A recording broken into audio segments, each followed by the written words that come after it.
We're going to win this week. We're going to get back on the track of at least be positive. I hope so. These last two games have been brutal to sit through. We're going to have something to cheer about this week. I hope so.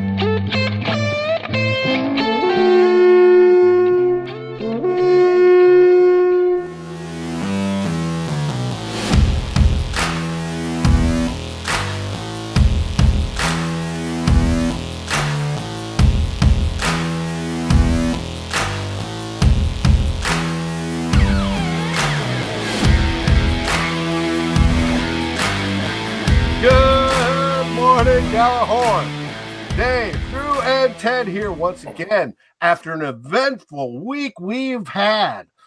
First, we fail miserably in Seattle, and then comes the next day when the offensive coordinator, John DeFilippo, gets relieved of his duties and sent packing. But I have my buddies here to talk about it. How you doing, Drew? Doing great. How are you? Good. I'm rebounding from that Seattle. Hold on, I gotta shut my door real fast. Hold on. I hear the bird. Right. Yes. Yeah, I gotta shut. Princess is freaking out. How you doing, Ted? Hey, good. better than Drew with his birds right now. Yeah, I got that. She just wants to be included. Oh, everybody likes when Princess is on there. She hates being left out of the show. She's really angry about it. I left her out in the other room and didn't work well. She's on her way in. Okay. Are you happy now? Come on. You don't know? Come on. It's okay. Come on in. Okay. Sorry about that, guys. Sorry. Bird stuff. Yeah, done with Seattle. Nothing we can do about it now. We're moving on. Well, the Vikings did do something about it. They did fire John DeFilippo, which we all know, and they promoted Kevin Stefanski to offensive coordinator. Now, Kevin had previous experience. He's got a whole boatload of years with the Vikings, going back to the Childress era, and he has coached most offensive positions, and the most recent one being quarterback. So he has a good rapport with Kirk Cousins. All right. Knowing that Kevin Stefanski will be calling his first game against the Dolphins, let's talk about the Dolphins. Now we're on to Miami. What do you see in numbers on how this game should work out there, Drew? I see you putting on your glasses. These are my offensive coordinator glasses because from now on this season, I want to be called Drew Fansky. Drew Fansky. That's how I'd like to be addressed. So I'll just wear these. I look like a coordinator. You know what? You want to talk about the Dolphins specifically? Well, you did some number crunching today. Yes, I did do some number crunching. I wanted to say it's tough with the Dolphins because, well, when the Vikings are playing Monday night, Thursday night, or whatever, and you have choices to watch other games. Right. Do you guys ever pick the Dolphins? Ever? I never pick the Dolphins. When you have a choice of teams, I never pick them. I've got the Red Zone channel, so it kind of flips back and forth between games. It's actually pretty cool if you don't have it. No, Red Zone is one thing, but if you had a choice to watch, did you ever pick them or the Colts? I never would. I would pick an NFC North team game to watch. I thought Mark Duper was still on the team when I was crunching them. It's like the least interesting team to watch in the NFL. I mean, I don't watch any Dolphins games, but yeah, I noticed one thing. The Dolphins are I'm surprised they're 7-6 because they are shitty on defense. I don't know any other way to term it for you. 29th overall, guys. Wow. Really? And 25th against the pass and 29th against the rush. They're the 29th ranked defense against the rush. What was Seattle defense against the run? Do you remember? They were like way down there too, weren't they? Seattle was in the rush defense. They were 17th. So okay. They're out mid-range, but this is a good defense for Stefanski to get his feet wet with, I think. When you look at the numbers, it's really shocking that they're 7-6. I don't know how they've done it. Like I said, I don't watch any Dolphin games. I don't know. Well, they did have their miracle play last week against the Patriots. But defensively, they're just shoddy. They give up 401 yards a game on average. That's terrible. So yeah, but the Vikings only get 137 a game. Yeah, it doesn't bode very well for us, does it? Well, we're 17th overall. We still have the 8th best passing offense. And of course, we're second to last in rushing still. But I was, kind of shocked to see get this, Ted. The Dolphins' defense is 29th overall. Their offense is 29th overall. They're 29th in both areas, offensively and defensively. They're 7-6. It's amazing. Wow. I think you need Princess. She's squawking at you like crazy. No, that's Sierra in the other room. That's Sierra? Hold on. Talk amongst yourself. I can shut the door with her. Okay. Go ahead. Talk about how they're shitty pass defense, whatever. I'll be right back. Well, here's Tannehill was out for a while, right? In Ryan Tannehill's last 16 starts, I heard this today on Sirius XM radio coming on the NFL thing, of which I just got a free 2-month subscription, by the way. Cool. So, anyways, Ryan Tannehill in his last 16 starts is 12-4. Ooh. So, when the schedule comes out, every year you look at games, you think, oh, this one's in the bag. A month ago, I thought this game was in the bag for the Vikings. I don't think that anymore. Well, no, I don't think it. We know they have yet to beat a team over 500, and the Dolphins are over 500. Now, the question is how? We don't know, but they're over 500. And you talk about winning quarterbacks, Trubisky, and he's no special second coming of Joe Montana or anybody. So if it goes down to team, and if a team can put it all together, boom, at the right times and right places with the right motivations, they can win. And a Drew, little bit of luck. Drew, I was telling Dave, I heard on the radio this morning coming into work that Ryan Tannehill in his last 16 starts is 12-4. Dave also mentioned that the Dolphins are above 500, and the Vikings have never beaten the Vikings haven't beaten the team above 500 this year. Yeah, only might as well throw in there that they beat the Bears. Oh, that's right, they did, and the Patriots. They beat the Bears and the Patriots. Right, that's two. You throw that all together, it's like shit. We're done.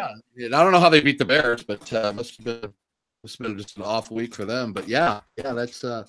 Well, somebody asked Coach Zimmer today at his press conference. You know how to deal with and get players up after a miracle game. How do you do that? And Zimmer looks straight at him and goes, yeah, I think I know, but I'm not telling Miami. Really? He knows how to get them up after a miracle game? Well, they came out flat. They came out flatter than 10-day-old Coke. They come out sleepwalking every week. What is he talking about? Whatever his techniques are, I hope he passes them on to Adam Gase. So Miami comes out and just does like the zombie walk for the first 3 quarters of the football game. Yeah, Minnesota, they come out like a bunch of bulls out of the pen, don't they? Raging fire. Jeez. Fuck. You kidding? He knows how to get teams up for what? I'm lost on that, but well, that's what he said. There's something to that effect. I'd have to look at it. But it was funny. Everybody in that press room laughed, and that press room was full today. Yeah, which is unusual. Usually there's only a handful of beat writers. Not today. Well, that's what happens when you can your offensive coordinator less than 2 weeks before Christmas. That's right. Well, I kind of think Stefanski's going to do really well this week. I like the matchup, even though they're 12-4 in his last 16. I just I see us kind of turn a little bit of a corner. The Dolphins, that Xavier Howard guy, that really good corner they have, really, really good corner. He missed last week, and I think he's going to miss this game. Oh, really? So yeah, that leaves that is really going to be a huge thing if he can't make the game. I don't know his injury status at this point. Like I said, he was in street clothes last week on the sidelines during the Patriot game, but they're already 25th in passing defense. So if they don't have him, we could be able to. The door seems pretty open defensive with the numbers. Howard is questionable for a meniscus issue in the knee. We need him to be out or doubtful. Well, at least it's not his meniscus in the shoulder. Where else is the meniscus at? Hey, I'm just for those who didn't know. What about that big toe meniscus? Thank you. Thanks, Doc. Thank you. They do have Kiko Alonso, who's a meniscus in his own right. I mean, he's one of the top tacklers in football. So, you got to account for him at some point. But, I don't really, like I said, I don't really know much more about the Dolphins. I haven't watched them a lot this year. Fuck, it can't get any worse. We gotta come out and play some football this weekend. Eric Thompson, friend of mine and fellow colleague on the Daily Norseman, he tweeted out as soon as it was announced that DeFilippo got fired and Stefanski got hired, that the Vikings are either going to win by 30 points or lose by 30 points. There's like no in between. And I couldn't agree with them more. This is a game that the Vikings either decide to show up and play football or where they just pack it in and it's over with. And everything's terrible and horrible. That's 100% accurate, I think. Yeah, but I think it's going to be that they show up and are motivated. I don't think you're going to get the discourse that discord that existed up until this point. Why? So firing one guy is going to solve all the other problems this team has had this year. I mean, it's not going to solve them all, but it will definitely motivate people. I mean, he was telling me a story about when he was the boss. You're not, dude. This is not a sacrifice to Odin where you put him on a longboat and set it on fire. It's football. There's no way. There's so many problems with this team. I guess psychiatrists couldn't figure him out. You're not gonna put Stefanski in there and become the Saints overnight. I mean, you're gonna have the same terminology. You're gonna have the same plays. You're not changing any of that. So it's the only thing I can see is breaking up the tendencies that the teams had when DeFilippo was calling. Bobby Wagner said we knew exactly what they were going to call when they were going to call it. There you go. That's the key. I think DeFilippo has a very creative offense. I do. He just got into this rut of going to his play, if you will. And then when they didn't work, he didn't know what else to do. And it just kind of got to be a repeating cycle. I mean, if you look at the Vikings play calling this last month compared to the first 2 or 3, 4 games of the season, when especially that fourth quarter in overtime against Green Bay when they tied. I mean, the first 3 quarters, he was like, man, nothing's working.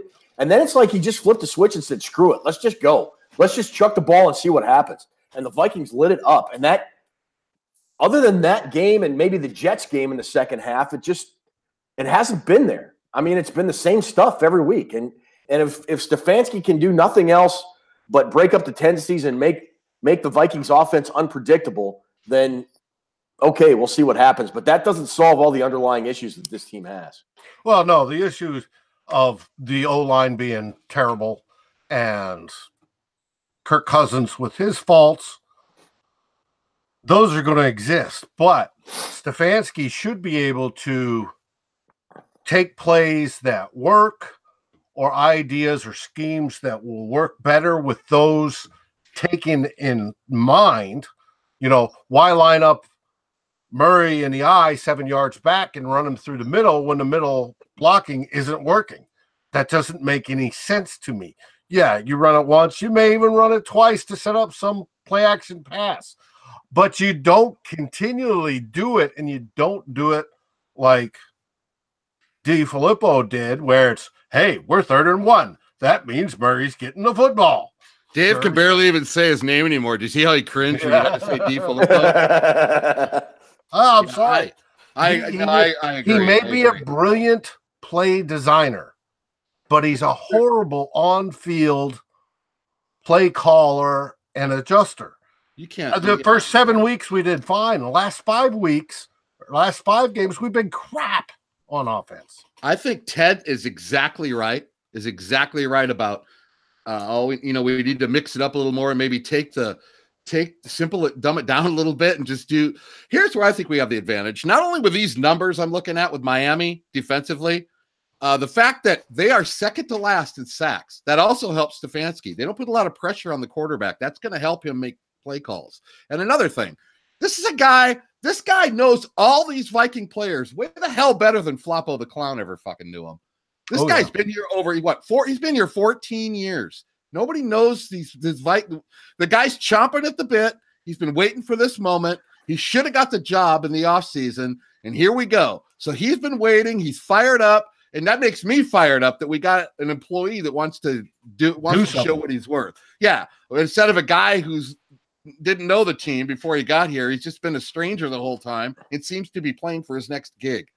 So in combination of what Ted said and playing Miami's defense, I think we can get this at least steered right for the week. At least all we got to look at is this game. It's all that really matters is this game. But I like what I'm hearing about the guy just because he's gung-ho to get it going. He wants to be an offensive coordinator. He wants to run this team, and he's been here for a long-ass time. I'd heard originally he was hired by Tice, but then I heard Childress. But it's around that time period. I heard it was 14 years. I don't know, but it was longer than DeFilippo. Yeah. So let's get him going against Miami. Let's see what he does. I don't know really the ins and outs. Ted, maybe you know or know somebody connected with the Vikings of – he's got to probably have some assistance on what he's doing, right? I mean, this is his first game. He's got to be nervous as shit about how to go about all this. Yeah, I mean, it's tough, but again, we're so in the moment, so in the thick of this thing and working forward. And again, I go back to, I'm lucky that I have some really good assistant coaches that can help navigate through this. And our goal is just to play well on Sunday, play complimentary football for this team, and come out of here with a win. I wouldn't be. I mean, I'd be a little bit nervous in what I'd be calling, but if I've been doing just the protocol of how it works, I mean, how to get the play in, how to do this. Yeah, I mean, probably, sure. They're probably working on that, I would assume, sure. But overall, it's like his attitude. I think he'll be ready to go. We'll see. They only have 22 sacks on the season. Miami isn't tearing it up sack-wise.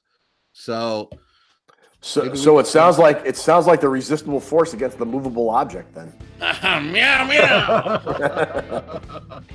Give that a meniscus, baby. Princess, stop chewing on that or I'm going to tear your meniscus. All right. From there, let's go to listener questions.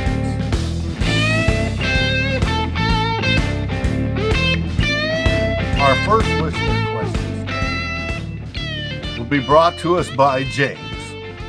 James asks, how much will the offensive scheme change and what do you think will be the changes? Do you guys feel that Zimmer should be on the hot seat or fired? This led to what we just talked about. How will the offense change? I think Ted just answered that. Yeah, pretty much. I think he's gonna shake it up, call different stuff at different times, bust up the tendencies. Same plays, different tendencies, and quit running plays they've been running 12 times a game for the last month. Right. There's over 800 plays in the playbook. Yeah, I don't necessarily. There's plenty more to choose about. Maybe it's not the plays. Maybe it's when you run them, like Ted said. Maybe it makes a difference of how the game unfolds, how you run your plays. No, and it's just like when I've complained numerous times this year, watching everybody line up and in this crunch sort of tight formation when they need to be spreading out and spread out the defense. That is just repeated stuff. You mix all that stuff around at better times and you'll have better results. Now, do we think that Zimmer should be on the hot seat or fired? I don't know. I'm not even going to get into that till after the off season. I mean, there's a whole season to play out still. So Zimmer, no. Prefer yes. I agree. I concur with that. Let's fix the O-line and get a better play caller if it is Stefanski, and then we'll worry about Zimmer. I think he's okay for now. I mean, okay. Our second question comes from Steven. What up, Steven? You're on the air. While the entire show could be consumed by the discussion of the O-line being a huge liability this season, I would like specifically to ask about the future of Pat Elflein. The majority of pieces, in my opinion, will not be returning. But that's a hell of a question. That's a great question. Yeah. But Purple Buckeye can handle that since he's the Ohio State connection with Pat Elflein. The last few weeks, he is looking like he's gotten absolutely destroyed. When your center can't hold the point of the attack, the rest of the line essentially implodes more often than not. We don't certainly need that.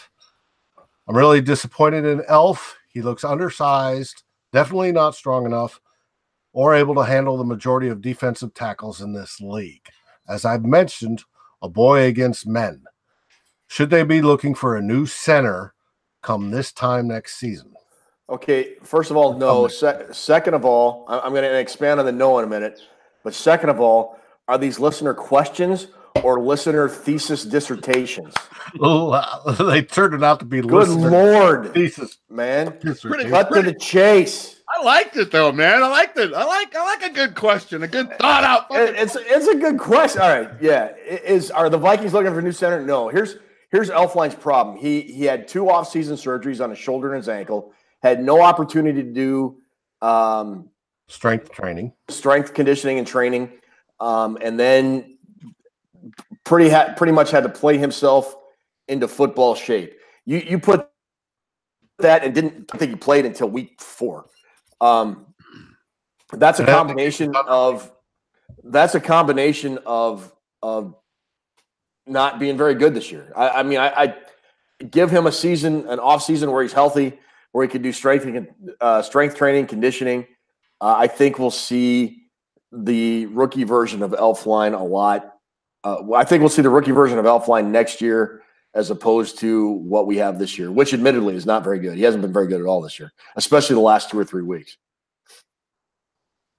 It's a good answer. Okay.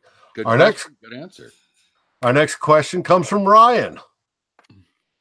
Do you guys think it's time for Zimmer to step away from the defense and turn that operation of calling the plays over to Edwards? I know the defense has always been his baby, but especially this year, it comes at the expense of the offense. No, I think we should keep everything. We have this big blow up with the coordinator. With the offense is all in disarray and new just keep our. I mean, you're talking about next year. I mean, I don't know about next year, but everything needs to stay the same defensively with the play calling right now. I would agree. Yep, Drew's right.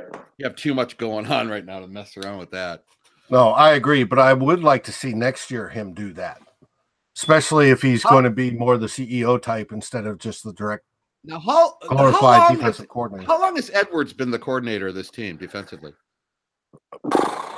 Since Zimmer, yeah. At least he's been with Zimmer the whole time. I can't remember if he was with the team before, but I mean, he's got to be capable enough of doing that job by himself, right?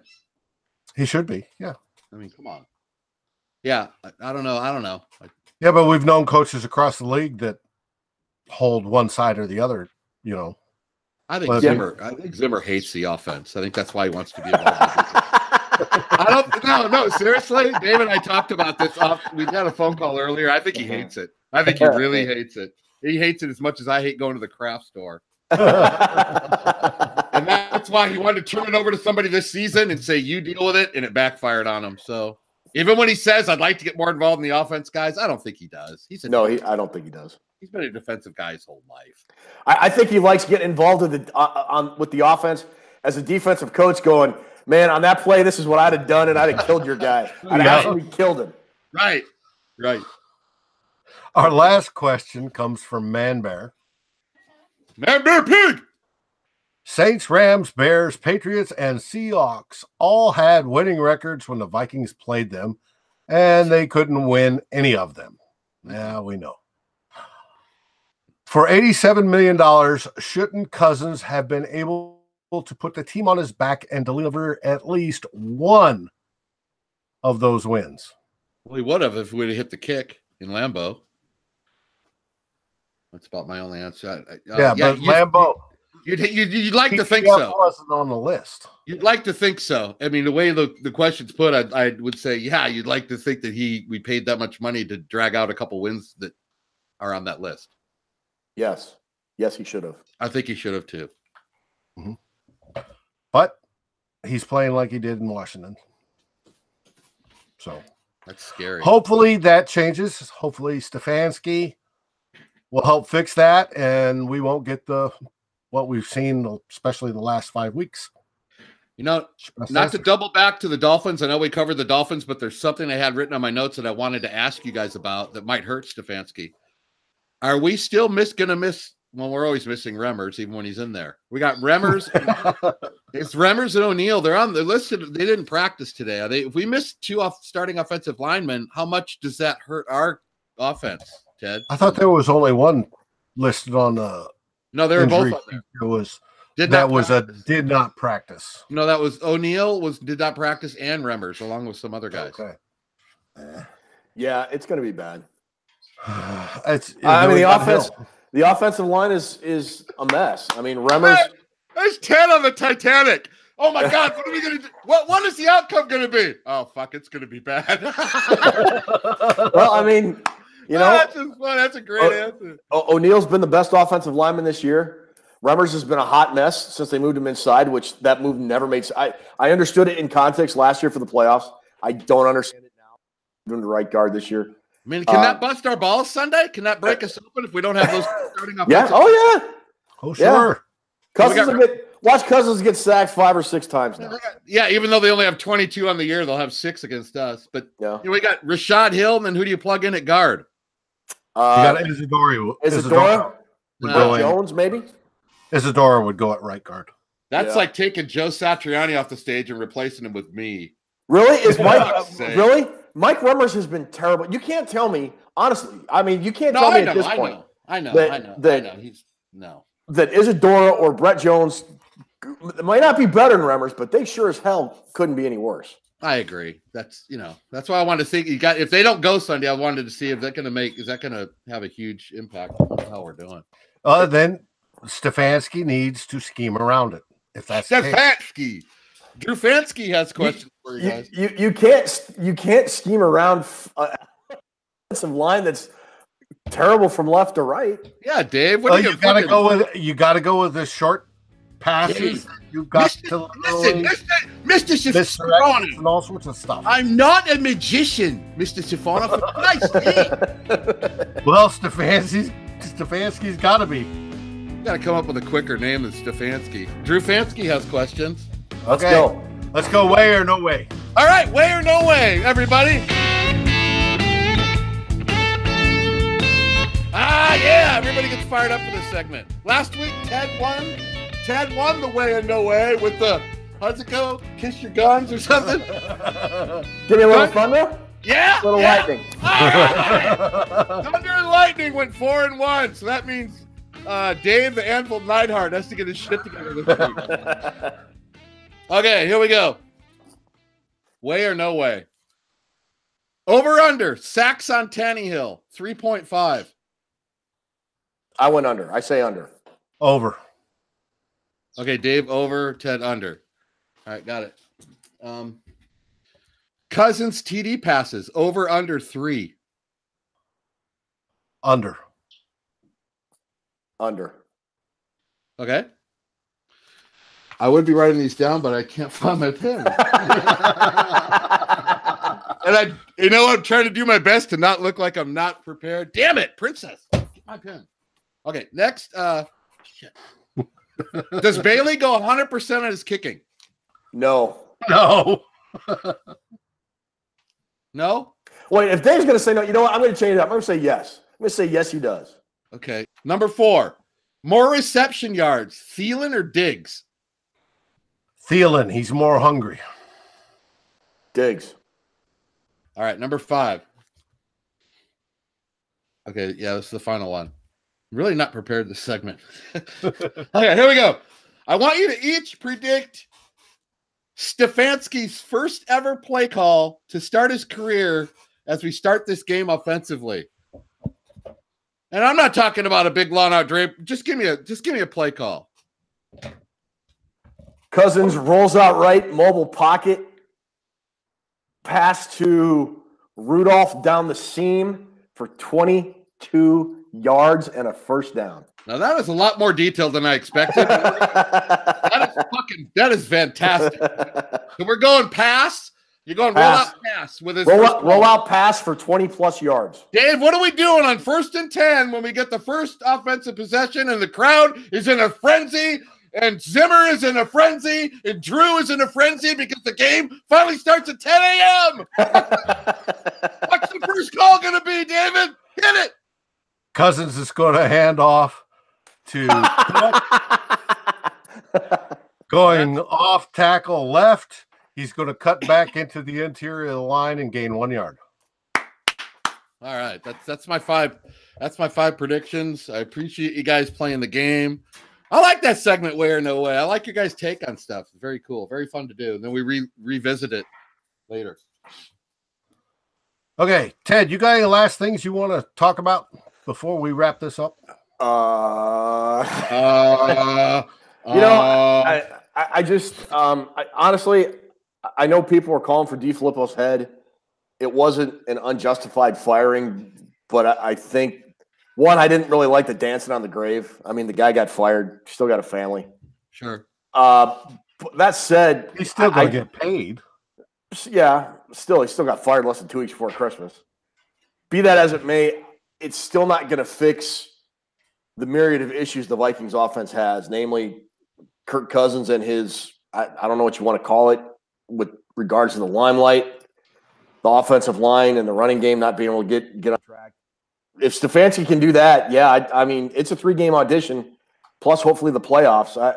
If he does well, and I hope he does, I want the Vikings to do well, of course. It sounds like I don't on the show, but I do. I really do. I'm just not convinced that firing one guy is gonna solve all the Vikings' problems on offense. Back in 2012, the Ravens did just this. Same week, same circumstance, fired their offensive coordinator, and then they went and won the Super Bowl with Joe Flacco. So one time. That reminds me of the Aliens movie when Sigourney Weaver said, "Hey, she survived out here with no weapons and no training." We'll put her in charge, Why don't you put her in charge then, man? Game over. Game over, man. All I'm saying, I fucking love that scene, man. I love that scene. Put her in charge then, man. That's a great movie. So, I mean, so what you're saying, though, okay, sure, it happened one team in over 50 Super Bowls. And you're telling me it's going to – so you're telling me there's a chance. So you're telling me there's a chance. Yeah! There's a chance. we have to rein in that Ravens magic with Flacco magic. Yeah. But hey, I mean, that's why we watch. We continue to watch. We continue to cheer, and we continue to get hit with the shovel. So. That was the year Flacco. He was garbage, is garbage, has been garbage, always been garbage. But that was the one time in his career that he got on a hot streak. And who knows? Kirk Cousins may be able to do the same thing. Flacco Stein. Put bolts in that guy's neck. He's fucking Flacco Stein. Ray Lewis killed 2 guys. Ray Lewis. Oh, yeah. I mean, it's a possibility, I guess, but we're pretty rare. We'll see what happens. Any last words? I'm going to say meow, meow, Viking cow, and I think we win this one pretty handily. I'm going to say we get over 30 this week. I don't usually predict the win, but I'm here. I'm thinking 31-14 or something, right around that area. Yeah, I do. Right. I think Stefanski's going to come. The talk after this game is going to be, why didn't we put him in there before the season started? That's what the fan base is going to be yelling about. Let's go! If that happens, I'm driving the bandwagon again, baby. Let's go. I think you can mark me down. You can write it on this sheet and write it in stone or whatever you want to make it a stone cold lock. I think we're going over 30 this week. I feel the offense coming together. I have a question. Does that helicopter above Ted's right shoulder have those big old fucking guns on it that Rambo had? I need to know that. That one? Yeah, you know that Rambo, when Rambo came down to the villages and shit, he started firing out of them and shit. Does that have the guns on it? The MH-53 could have two. It had 3 gun positions, 2 out of each door and 1 on each tail. You could have a combination of the Gal minigun, right, or a mod, a 50 cal, which we affectionately call the Mod Deuce. Now, my last question concerning the helicopter, and this is important. Did you guys ever just like sit around playing cards and then went, fuck, let's go take it out? And then you run out there and fly it around and shit? Can you do that? Like, no, we usually had a mission assigned to us. If it was, whether it's a training mission or regular. We're off the record. Did you ever do it? No, never did. Never did. I was thinking, wonder if they were able to do that when those just jump in there and kind of fly around, then fly it back and go, yeah, that was kind of fun. No, not really. Okay, I was just kind of wondering. That would have been pretty cool. Like when they took out the EM50 on stripes. Yeah, just like that. It's just like that all the time.